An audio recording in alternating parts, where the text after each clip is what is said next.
నేను ప్రభావతి. ఈరోజు మీకు నేను 70sలోని చేసుకునే తర్వాని మీకు చూపిస్తున్నానండి. ఈ తర్వాని ఎలా చేయాలో మీకు చెప్తాను ఈరోజు ప్రిపరేషను.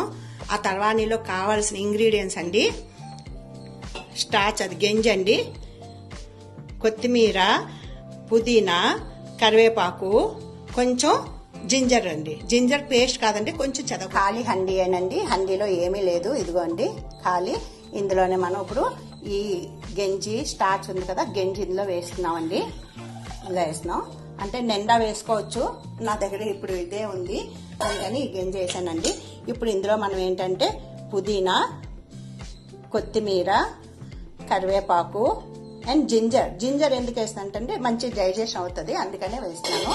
ఇప్పుడు ఇది మనం ఇలాగా కలిపేసి పెట్టేసుకుంటామండి. మూత పెట్టేసి దీన్ని ఒక 2 days వదిలేయాలండి, కొంచెం పులుస్తుంది. అప్పుడు మనం ఇది తాగడానికి బాగుంటుంది. దీన్ని లక్ష్మీ చారు అని కూడా అంటారండి. లక్ష్మీ చారు అంటే ఎందుకంటే దీన్ని మనం పూజిస్తామండి. పూజించడం వల్ల దీన్ని లక్ష్మీ చారు కూడా అంటారు. ఎందుకంటే పసుపు రాసి బొట్లు పెట్టి హండీకి మనం మూల పెడతామండి, ఏమి తగలకుండాను. అందువల్ల దీన్ని లక్ష్మీ చారు అని కూడా అంటారు. నేను మొన్న తర్వానీ మీకు చేసి చూపించాను కదండి.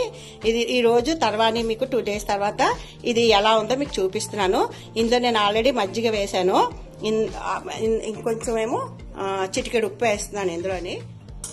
ఇదిగోండి తర్వాని ఇలా ఉన్నది, ఇదిగోండి. ఇప్పుడు ఈ తర్వాని నేను ఇందులో వేస్తాను వడకట్టేసి అన్నీ.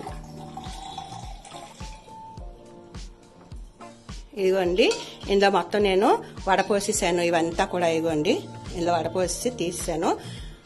ఇదిగోండి నేను మజ్జిగది వేసి సాల్ట్ వేసి ఇలా కలిపాను. ఇదేనండి, ఇంక మనం ఇది డైరెక్ట్గా తాగేయడమేనండి. ఇది చేసినంత కూలు ఏ డ్రింక్ కూడా చేయదండి. ఇది ఒకసారి ట్రై చేసి చూడండి మీరు.